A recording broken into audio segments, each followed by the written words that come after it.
if someone has problems like Oopsy, they should like put him in a hospital to at least understand what he has. Fuck! I gotta agree on that one. Oh shit! Speaking as an autist, people with mental handicaps are a detriment to society. Holy shit! Oh boy, That got dark. Yeah, Well, that this is- got dark. So how strong are sharks, though? Where do I start with this? Alright, so Beast Wars was a show in the 1990s. It's a show about the descendants of the Autobots and Decepticons in the future, but they go through a time warp to prehistoric Earth, and it becomes one of the greatest sci-fi series ever made. It's almost more relevant in today's society than it was back then. You end up having a character call himself Megatron and try to kill Optimus Prime before he wakes up in 1984, and since Optimus Prime needs to be around for the plot of Transformers for the Beast Wars characters to even exist in the first place, they all start dying Marty McFly style, and it's really interesting. In one of the episodes, a rhino farts real big and it's super smelly, haha. So why am I talking about Beast Wars? Well, in season 2 they had an episode called Transmutate, which is about them meeting a new Transformer who has autism, and they debate whether it's okay to kill her because she has autism. I'm going to explain this so it doesn't sound like I think autistic people deserve to die. The character Transmutate is born with problems both physically and mentally. She has an unstable amount of weaponry, her limbs are different lengths, and she has trouble speaking full sentences. In the script, they describe her as a being with no beauty of form nor logic of shape, massive, made of unmatched parts, bits of Predacon, pieces of Maximal, chunk of Fusor and Transmetal, heavy-duty weapons, and a face that vaguely indicates it's female. They consistently refer to her using gender-neutral pronouns, so one could argue that the character is non-binary or trans.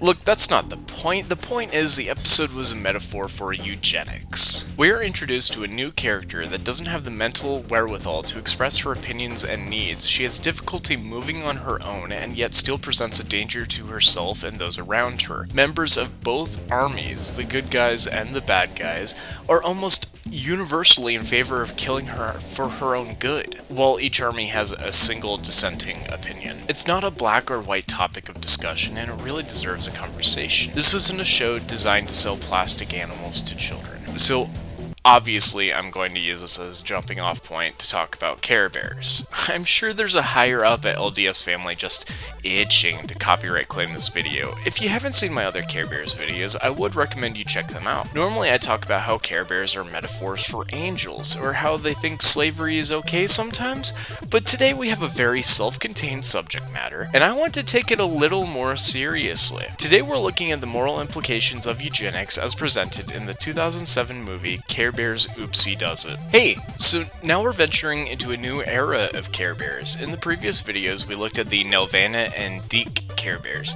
and then the Nelvana CGI movies that were based on traditional animation, and then this movie is a CGI pilot to a Flash anime. Look, the characters look a little different, and it's more streamlined. The movie Care Bears Oopsy Does It asks the audience an important question in regards to belly badges. Can a Care Bear be a Care Bear if they do not have a belly badge? The answer comes in the form of Oopsy Bear, which is the natural progression of Too Loud Bear, Me Bear, and Messy Bear from the previous movie that we looked at. Oopsy Bear is a brand new Care Bear designed to be marketable to a new audience, and yet he has a consistent issue. It's not just that he doesn't have a belly badge, but also that he's so incredibly accident prone that he becomes a danger to himself and those around him. He sometimes has trouble expressing himself through complete sentences to express his opinions or needs.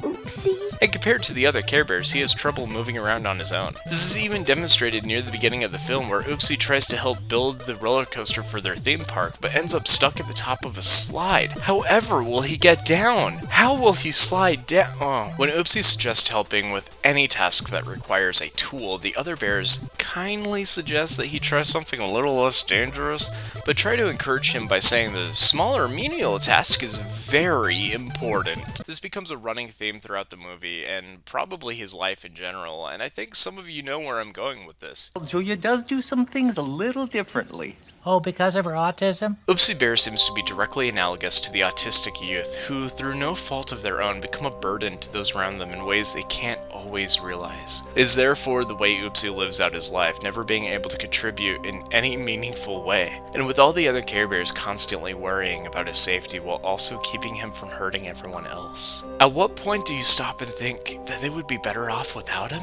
So anyway, there's this other Care Bear named Grizzle, and Care Bear, maybe not.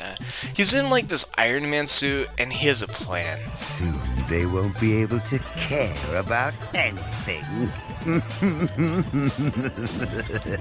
So this is obviously the antagonist in this series, your Professor Coldheart or No Heart or what have you.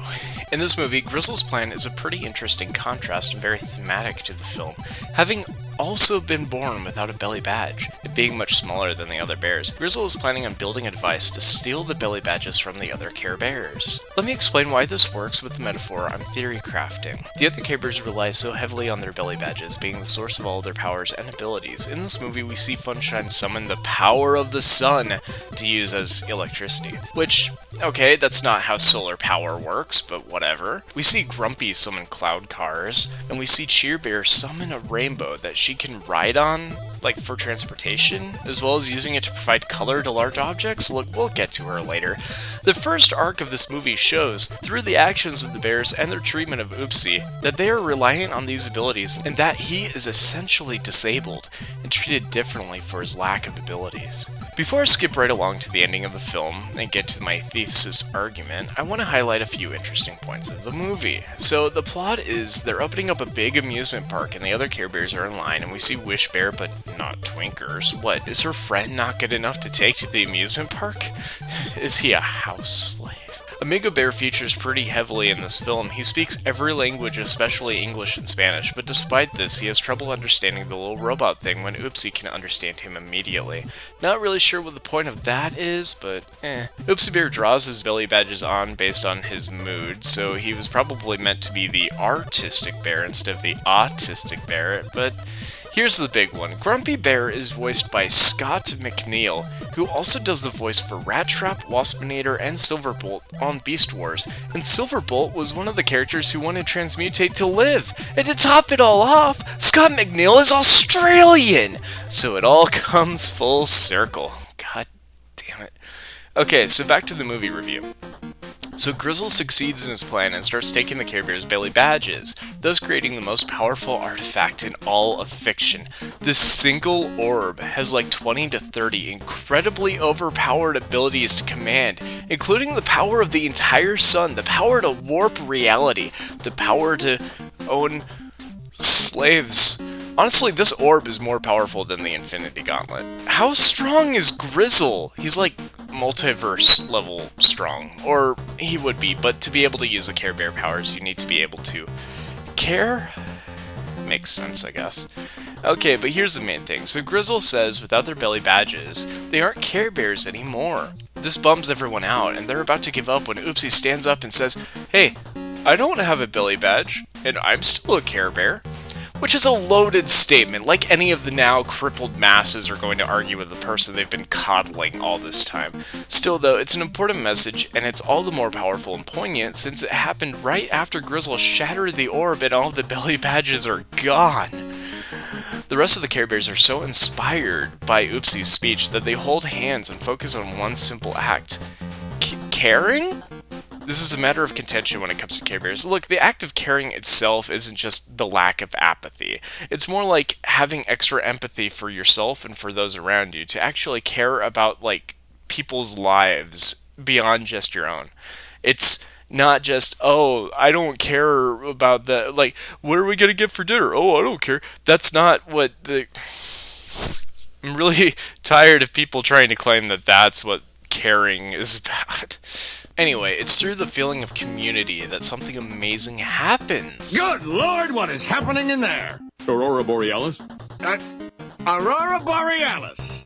At this time of year, at this time of day, in this part of the country, localized entirely within your kitchen. Well, anyway, the movie ends with Grizzle being stripped of the items he used to walk around his house or to make sandwiches. Basically, the tools he used to live a normal life, just completely stripped away from. Grizzle actually reminds me a lot of Pinky and the Brain with brain having one of those human-sized suits that you would crawl into, and the movie also has a lot of similar jokes, come to think of it. Are you thinking what I'm thinking? That depends. Are you thinking about meatballs? I'm wondering if maybe they had like the same writing team. IMDb gave this movie a 4 out of 10, but I think a lot of people just don't understand the subtle nuances to this picture. To be fair, it takes a very high IQ to understand Care Bears. It's a story of handling disabilities in children. At the end of the movie, Oopsy gets a new robot friend who can act as his handler. And Grizzle gets launched away at such a trajectory that by all logic he should just fall to his death, never to be seen again. There's no way that his roller coaster car is going to make it to his floating island thingy. All the other Care Bears got their belly badges back, and the only one that Oopsy inconveniences now is a single robot who can't feel the emotional burden this would cause on any other living creature. With the advent of technology designed to keep people alive even when they've become burdens to their families, I think we can agree that killing people for being autistic is not the answer. And the Beast Wars characters are supposed to come from a more advanced society. Come on, guys. I can't believe... Okay, I give Oopsie Does It a solid 8 out of 10. From the perspective of a Care Bears archivist. Watch it while drunk. That's my advice. Care Bears, Care Bears, Care Bears, Care Bears, Care Bears.